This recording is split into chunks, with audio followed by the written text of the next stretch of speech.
teman-teman, di sini saya akan membahas tentang beberapa materi dan kasusnya, di mana materi yang pertama adalah kebijakan e-health di Indonesia. Sistem informasi kesehatan merupakan suatu pengelola informasi di seluruh tingkat pemerintah secara sistematis dalam rangka penyelenggaraan pelayanan kepada masyarakat. Peraturan Pemerintah Nomor 46 Tahun 2014 tentang Sistem Informasi Kesehatan yang menjelaskan bahwa sistem informasi kesehatan adalah suatu sistem pengelola data dan informasi kesehatan di semua tingkat pemerintah secara sistematis dan terintegrasi untuk mendukung manajemen kesehatan dalam rangka peningkatan kesehatan kepada masyarakat. Lalu di sini ada 6 komponen atau building block sistem kesehatan tersebut. Yang pertama ada service delivery, yang kedua medical product, fashion and technologies, yang ketiga ada health workplace, yang keempat ada health system financing, yang kelima ada health information system, dan yang terakhir ada logistic and governance. Kemudian tujuan utama sistem informasi kesehatan ini adalah untuk meningkatkan kualitas dan efisiensi pelayanan kesehatan, meningkatkan pengambilan keputusan klinis yang tepat, mengurangi biaya dan risiko medis, serta meningkatkan kualitas hidup pasien. Lalu kemudian di sini ada data, informasi, dan indikator kesehatan. Di mana pertama kita akan membahas tentang data. Data kesehatan merupakan suatu yang sangat penting dalam pembangunan kesehatan di suatu wilayah. Data dan informasi kesehatan merupakan sumber daya yang sangat strategis, terutama sebagai bahan masukan dan pengambilan kebijakan. Ketersediaan data dan informasi yang akurat, tepat, dan cepat dan terkini menggambarkan performa manajemen organisasi. Data merupakan bentuk jamak dari kata datum atau Latin yang berarti sebagai keseluruhan informasi atau sebuah fakta yang diketahui atau diperkirakan yang digunakan sebagai dasar dari teori, kesimpulan, atau inferensi. Kemudian informasi kesehatan adalah data kesehatan yang telah dikelola atau diproses menjadi suatu bentuk yang mengandung nilai dan makna yang berguna untuk meningkatkan pengetahuan dalam mendukung pembangunan kesehatan. Informasi dapat diibaratkan sebagai darah yang mengalir di dalam tubuh manusia, seperti halnya informasi di dalam sebuah perusahaan yang sangat penting untuk mendukung kelangsungan perkembangannya, sehingga terdapat alasan bahwa informasi sangat dibutuhkan sebagai sebuah perusahaan. Nah, kemudian ada indikator kesehatan. Survei indikator kesehatan Indonesia secara umum menguraikan tentang indikator-indikator kesehatan yang dihasilkan oleh BPS maupun oleh instansi luar BPS, seperti Kementerian Kesehatan dan lintas kementerian, serta indikator-indikator kesehatan yang ada di tingkat WHO. Kegiatan sensus dan survei yang dilakukan oleh BPS yang menghasilkan indikator-indikator kesehatan adalah sensus penduduk atau SP, survei penduduk antar sensus atau SUPAS, dan survei sosial ekonomi sosial atau SUSENAS. Indikator menurut WHO dalam publik WHO yang berjudul World Health Statistics 2011, indikator Compendium Intervention disajikan beberapa indikator kesehatan yang dapat dijadikan sebagai acuan pemerintah dalam melihat sejauh mana pencapaian pembangunan di bidang kesehatan. Lalu kemudian ada sumber data informasi. Sumber data sistem informasi kesehatan adalah dari sebaran kesehatan melalui pencatatan dan pelaporan yang teratur dan berjenjang serta dari masyarakat yang diperoleh dari survei, surveillance, dan sensus. Data pokok sistem informasi kesehatan mencakup data kesehatan, upaya kesehatan, pembiayaan kesehatan, sumber daya manusia kesehatan, obat dan perbekalan kesehatan, pemberdayaan masyarakat, pengelolaan dan analisis data, serta pengemasan informasi diselenggarakan secara berjenjang, terpadu, multidisiplin, dan komprehensif. Penyajian data dan informasi dilakukan secara multimedia guna diketahui masyarakat secara luas untuk pengambilan keputusan di bidang kesehatan. Kemudian ada mekanisme pengumpulan, pengelolaan, dan penyajian data, di mana pengumpulan data secara rutin dilakukan untuk data yang berasal dari unit kesehatan. Data ini dikumpulkan atas dasar catatan atau rekam medis pasien atau klien baik yang berkunjung ke unit kesehatan maupun yang dilayani di luar gedung milik pelayanan. Kemudian yang kedua ada pengolahan data. Pengolahan data merupakan proses manipulasi data dari data ke dalam bentuk yang lebih berguna dan lebih berarti dari suatu kejadian yang berupa informasi dengan menggunakan suatu alat elektronik yaitu komputer dengan menggunakan serangkaian proses atau informasi yang dirancang yang mencapai tujuan atau hasil yang diinginkan. Kemudian yang ketiga ada penyajian data. Penyajian data adalah mengatur dan menyusun data sedemikian rupa sehingga menjadi jelas sifat-sifatnya atau merupakan upaya penyampaian hasil penelitian agar mudah dimengerti arti dan isi pesannya. Kemudian mekanisme keamanan dan kerahasiaan informasi di mana keamanan informasi adalah upaya untuk melindungi aset informasi dari potensi ancaman. Keamanan informasi secara langsung memastikan kelangsungan bisnis, mengurangi resiko yang muncul, dan memungkinkan Anda mengoptimalkan laba atau investasi. Kemudian ada kerahasiaan. Keamanan informasi adalah upaya untuk melindungi aset informasi dari potensi ancaman. Keamanan informasi secara langsung memastikan kelangsungan bisnis dan mengurangi resiko yang muncul dan memungkinkan Anda mengoptimalkan laba atas investasi. Nah, teman-teman, di sini saya ada membuat 3 kasus, di mana kasus yang pertama, di instalasi rekam medis rumah sakit Y, petugas menemukan ketidaksesuaian antara isi data pada rekam medis elektronik dengan berkas fisik merekam medis pasien. Beberapa data identitas pasien dan hasil pemeriksaan pada sistem elektronik tidak lengkap atau berbeda dengan berkas fisik yang ada. Selain itu, berkas fisik sering tertumpuk dan tidak tersimpan dengan baik, menyebabkan kerusakan map dan kesulitan pencarian. Akibatnya proses pelayanan pasien menjadi lambat dan rawan kesalahan informasi. Pembahasannya, rekam medis memiliki fungsi untuk memelihara dan menyediakan informasi bagi semua pihak yang terlibat dalam memberikan pelayanan kesehatan kepada pasien. Keterlambatan dan kesulitan dalam pencarian data rekam medis yang dapat menghambat proses pelayanan pasien, terutama saat kontrol ulang atau tindakan medis mendesak.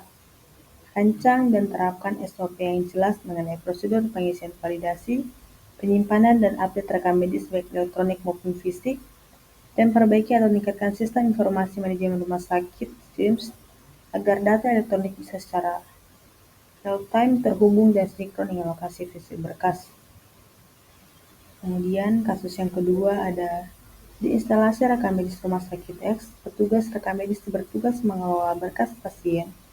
Setelah pasien pulang dari rawat inap dengan tahapan assembling, coding, indeks, analisis, dan filing, namun saat ini petugas mengalami kendala berupa penumpukan berkas yang belum selesai diolah. Sering terjadi salah penempatan berkas dan data rekam medis yang tidak tersusun rapi, sehingga menyulitkan pencarian berkas. Akibatnya, proses pengolahan menjadi lambat dan berpotensi menimbulkan kesalahan dalam pelayanan pasien. Berikut pembahasannya, ketidakseimbangan antara jumlah berkas yang masuk dengan kapasitas petugas dan ruangan penyimpanan menyebabkan berkas menumpuk dan tertundanya pengelolaan, assembling, coding, indeks, dan lainnya. Menambah jumlah petugas rekam medis dan memberikan pelatihan secara berkala untuk meningkatkan keterampilan dalam pengelolaan rekam medis dan menggunakan aplikasi atau sistem rekam medis elektronik yang dapat membantu mengelola data secara otomatis dan tercatat dengan baik sehingga meminimalisir kesalahan dan mempercepat proses. Kemudian kasus yang ketiga ada rumah sakit Z telah menerapkan sistem rekam medis elektronik dengan backup data otomatis dan server cadangan. Sistem ini juga didukung oleh UPS dan menyimpan cloud di luar lokasi untuk memastikan data rekam medis tetap dapat diakses kapan saja, terutama saat terjadi gangguan listrik atau kerusakan server utama. Namun tim IT menemukan bahwa beberapa data backup tidak tersinkronisasi dengan data utama sehingga menyebabkan data rekam medis di server cadangan mengalami keterlambatan pembaruan. Hal ini berpotensi menimbulkan keterlambatan akses data dalam situasi gawat darurat. Pembahasannya, keterbatasan bandwidth jaringan yang menghambat proses transfer data backup secara real-time, meningkatkan kapasitas bandwidth dan kualitas jaringan agar proses backup dapat berjalan secara lancar dan real-time. Dengan menerapkan solusi tersebut, rumah sakit dapat menjamin sistem backup data rekam medis elektronik berfungsi maksimal, menjaga keamanan dan ketersediaan data rekam medis secara kontinu, serta mendukung pelayanan kesehatan yang responsif dan andal dalam situasi apapun. Nah, teman-teman, kita akan masuk pada materi yang kedua, di mana dimensi Grand Design Sistem Informasi Kesehatan. Untuk melihat secara utuh, Grand Design Sistem Informasi Kesehatan dikonsentrasikan dalam beberapa dimensi sebagai cara pandangnya, yakni dimensi kebutuhan sebagai target rancangan atau produk yang diharapkan, dimensi komponen sistem informasi kesehatan sebagai strategi pendekatan untuk melakukan penguatan sistem informasi kesehatan, dan dimensi waktu sebagai tahapan masa yang diperlukan untuk mencapai rancangan sistem informasi kesehatan yang diharapkan.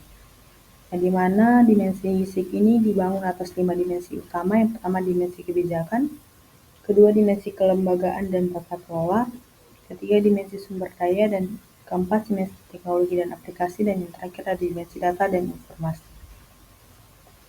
Kemudian strategi penguatan sistem informasi kesehatan ialah pencapaian Grand Design Sistem Informasi Kesehatan sesuai dengan parameter pada dimensi kebutuhan diperoleh melalui strategi penguatan pada dimensi komponen sistem informasi kesehatan yang mengacu sesuai klasifikasi Health Metric Network.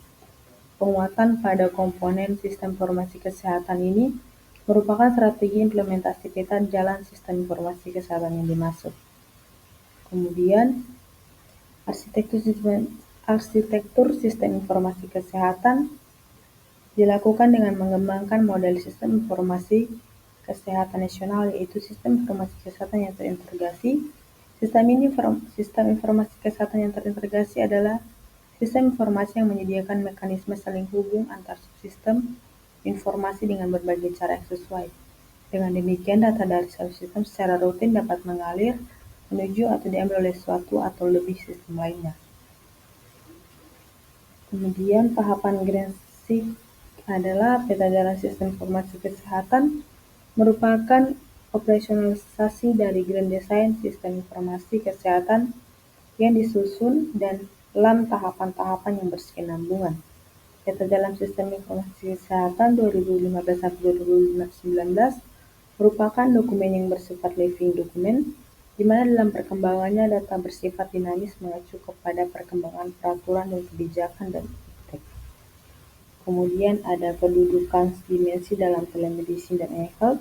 Telemedicine adalah pemberian pelayanan kesehatan jarak jauh oleh profesional kesehatan dengan menggunakan teknologi informasi dan komunikasi, meliputi pertukaran informasi diagnosis, pengobatan, pencegahan penyakit, dan etc., penelitian dan evaluasi, dan pendidikan berkelanjutan, penyediaan layanan kesehatan untuk kepentingan peningkatan kesehatan individu dan masyarakat. Nah, dari kasus ini juga teman-teman, saya telah menyediakan 3 kasus, di mana yang pertama ada di sebuah rumah sakit dan dinas kesehatan daerah, tenaga perekam medis dan informasi kesehatan bertugas mengolah data rekam medis elektronik pasien dengan teliti dan lengkap. Sementara tenaga epidemiologi menggunakan data tersebut untuk menganalisis pola penyebaran penyakit menular yang sedang meningkat di wilayah tersebut. Pada tingkat nasional, tim statistik kesehatan mengolah data dari berbagai sumber rekam medis dan surveillance epidemiologi untuk membuat laporan dan rekomendasi kebijakan kesehatan yang efektif. Namun, tim menemukan bahwa data rekam medis yang dikelola kurang terintegrasi dengan data epidemiologi dan statistik, sehingga analisis epidemi menimbulkan ketidaktepatan dalam identifikasi kasus dan pembuatan kebijakan. Selain itu, perbedaan format data dan kurangnya interoperabilitas antar sistem penyuntikan pertukaran informasi secara rutin. Pembahasannya melakukan kolaborasi multi-institusi untuk mendukung validitas, kelengkapan dan kecepatan data yang diperlukan dalam pengambilan keputusan kesehatan, dan pengembangan platform terintegrasi seperti Satu Sehat yang memungkinkan data rekam medis elektronik, epidemiologi, dan statistik kesehatan dikelola dalam satu ekosistem digital. Kemudian kasus yang kedua ada di sebuah rumah sakit rujukan COVID-19, terdapat petugas rekam medis yang harus mengelola berkas rekam medis pasien COVID-19 yang datang dalam jumlah besar dari tahun 2020 hingga 2023. Dalam situasi pandemi, rekam medis pasien rentan menjadi penyedia penularan virus. Petugas tersebut menemukan beberapa tantangan. Yang pertama ada belum ada standar SOP yang spesifik untuk penanganan dokumen rekam medis pasien COVID-19. Kemudian yang kedua ada penanganan berkas masih menggunakan kertas yang rentan sebagai sumber penularan virus.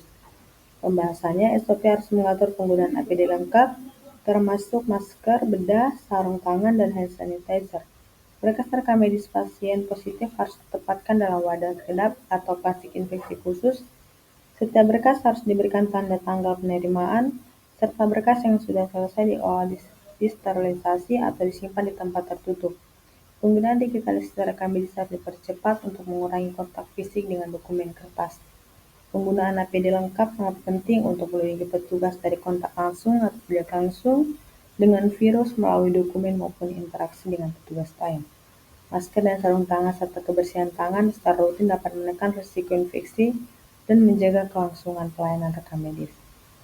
Kemudian kasus yang terakhir ada seorang petugas IT di sebuah rumah sakit kecil diberikan tugas untuk mengintegrasikan sistem rekam medis rumah sakit ke platform Satu Sehat yang dipersyaratkan oleh Kementerian Kesehatan.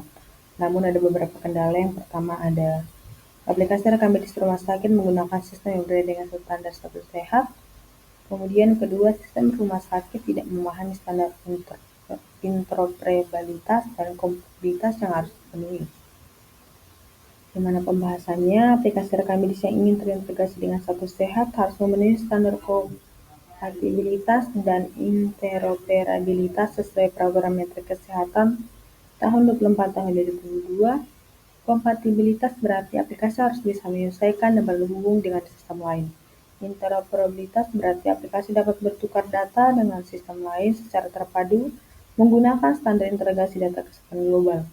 Untuk menjaga keamanan dan privasi data, Satu Sehat menerapkan pengamanan berlapis antara lain verifikasi penjelasan kesehatan yang terintegrasi, validasi data, serta mekanisme keamanan akses berlapis seperti verifikasi profil penggunaan PIN atau biometrik.